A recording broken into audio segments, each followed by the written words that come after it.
This is the F4U Corsair in DCS World, and in this video I'm going to tell you if it's good, if it's okay, or if it's just a big bag of jobbies. Let's get cracking.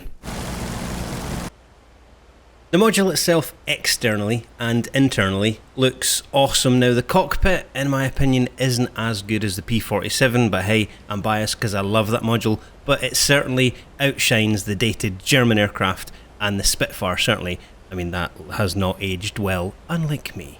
But visually, it's a very good looking aircraft. Some of the labels are quite hard to see with the default view, but with a bit of moving around the cockpit and zooming in, zooming out, you can read everything perfectly fine.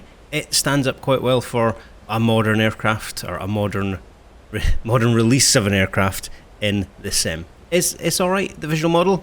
Yeah, a solid 8 out of 10. The sound of the engine both externally and internally is very good, so if you've got the canopy open or canopy closed, the engine does sound very good. The weapons themselves, firing the 50 cals, sounds exactly the same as it does in the P-51 and the P-47.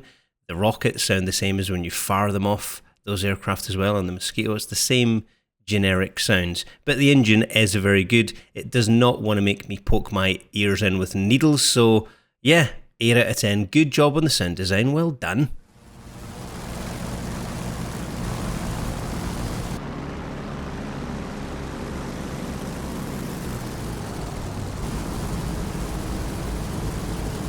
Now we come to the topic that is the most contentious in the community at the moment, and that's the flight model of the F4.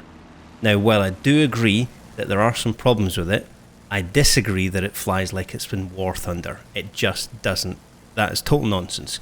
It is a lot more floaty than other aircraft, and it does feel like you're on the verge of a stall often, and it requires more trimming than a Turkish barber.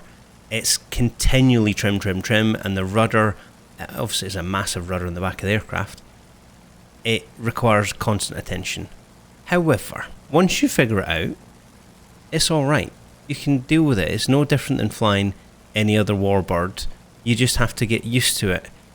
It's maybe improved over time, I don't know. It's a very slow aircraft, by all accounts. It lumbers along, and the nose does tend to wobble a little bit. Now I'm sure given time, when I put in more curves or adjust how I've got my sticks and everything set up, because at the moment I'm just flying with sort of like 15 on the curves, I think I might need to tweak the rudder the most, because that's where it seems a bit light on the nose when you consider it's a fairly weighty aircraft. So the flight model, it's not perfect by any means, but it's not unflyable. I've seen some of the videos where people have had these massive turns and like stalling out, flipping the aircraft. I've yet to achieve that, and I'm not that great at flying, and I've yet to lose control of this thing. Yes, you can see the nose wobbling every now and again, but you can adjust it. The flight model's okay, not great, but okay. Using the aircraft in combat is fairly easy. It's not very complicated to use. You can get the bombs off the racks, you can get the rockets fired, you can get the machine guns done, all very simply. You can do that, learn how to do that in less than 10 minutes. It's very intuitive to learn how to use the weapons. Again, with more practice, I'll get better at it, the same as anything. I've only flown it for maybe a couple of hours before I made this. And again, I'm not going to do any tutorials or anything until I know what the hell I'm doing with this thing properly, because that would be remiss of me. I'm not going to do that until I actually know how to fly it properly. But again, this is the first impressions video. First impressions, it's easy to use. Easy as I would say using the Spitfire. It's simple.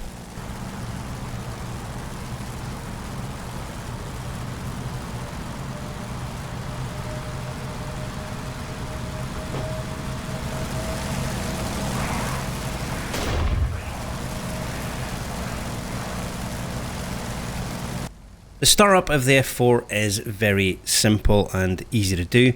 The taxi is simple, and the takeoff is also simple. Now, for the first time I landed this, I didn't actually do any of the tutorials or anything. I just thought I'll take off, mooch about and see if I can land it. So I approached it the same way I do other warbirds, landed at about 100 knots, 90 knots, something like that. And it worked. It was very simple. Now, because it's got the wide landing gear, unlike something like a Spitfire, which was a lot of people's hardest aircraft to take off in DCS, This thing is simple to use. Anyone can get this airborne and flying around in no time. I've yet to have an issue with it on the ground or coming back to land, and that's even on the carrier. Now you have to angle the tail a little bit to make that tail hook work, but yeah, it's simple, very easy to use, not bad.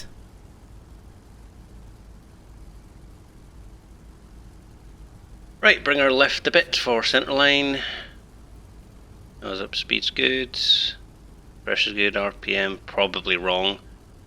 Right, bring the nose up a little bit. Try and get a 3-point. No, 3-point, not. There we go. That's all right. I'll take that. Oh, twitching the rudder. And the brakes. Don't nose in. No. Well, there you go. Easy.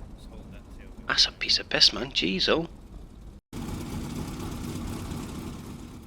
Overall thoughts then on the F4. Is it worth it? Yes and no. Yes, because it's a fine looking aircraft. It adds something else in DCS, a Pacific theatre as well that comes along with the World War II Marianas and the Essex class carrier that comes with it, and of course the World War II Pacific Asset Pack still to be released. So it does add something to the sim. Should you get it yet? Not necessarily. Like I said, the flight model is okay, but it's not quite good enough, I don't think, for what we come to expect with our modules these days. Certainly when the P47 released, it was better than this. People compared this release as well to the F16. Again, utter tosh. It's better than that release, but there are some issues with it. If you like the F4 and you want to try it, then by all means get it, give it a go. Let me know what you think in the comments below as well, if you've got it and if there's something you've found that I've not yet to see. Because like I said, I've been playing this for a few hours since I got it, and I don't mind it. It took a while to get used to, but again, because I fly quite a lot in flight sim as well, I'm used to having to do coordinated turns and things like that you don't really have to do in some of the other warbirds. Of course it's better when you do, but you don't have to in the other warbirds. Overall, it's not a bad release. It's not the worst thing they've ever done. It's also not the best thing that's ever been released for DCS. But again, personal opinion, and this is just mine. So, until next time, thank you very much for watching. Tactical Pascale. Out.